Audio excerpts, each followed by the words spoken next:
A vida intelectual, já entrando propriamente no livro, né, com as distinções do Jean Guiton, ela se baseia em duas grandes coisas.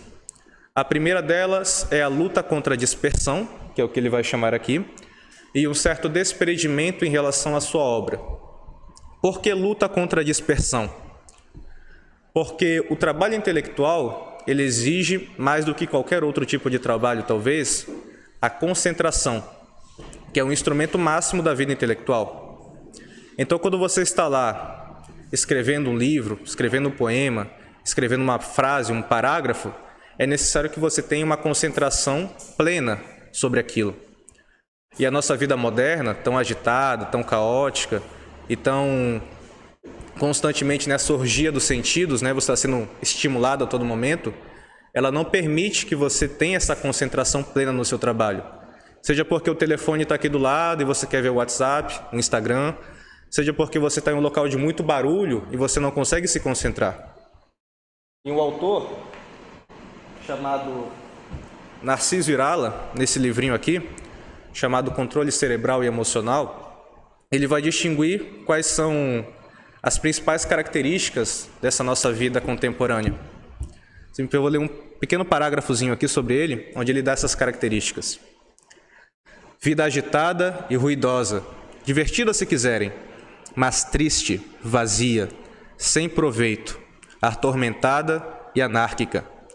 Vida em que não se sabe descansar sossegadamente e nem trabalhar eficientemente, nem querer deveras e nem dominar os sentimentos e o instinto sexual.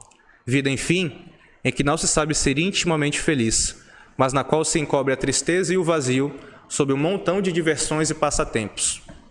Ou seja, no trabalho intelectual, é contra esse montão de diversões e passatempos que nós temos que estar constantemente lutando, constantemente batalhando.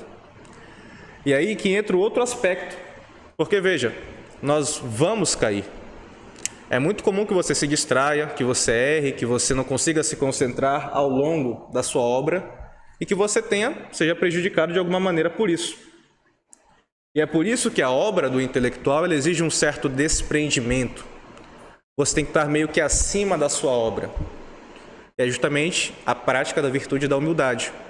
Quando você apresenta a sua obra a alguém que sabe mais do que você, mais experiente do que você, e se dispõe a aceitar as críticas daquela pessoa, você está exercendo a virtude da humildade.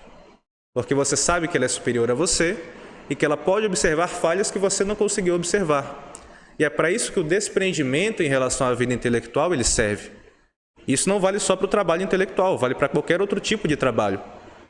Porque essa imagem, e aqui já entrando na outra parte, que nós temos do intelectual como um sujeito que está trancado num quarto 12 horas por dia, rodeado por livros, ela é uma imagem muito falsa.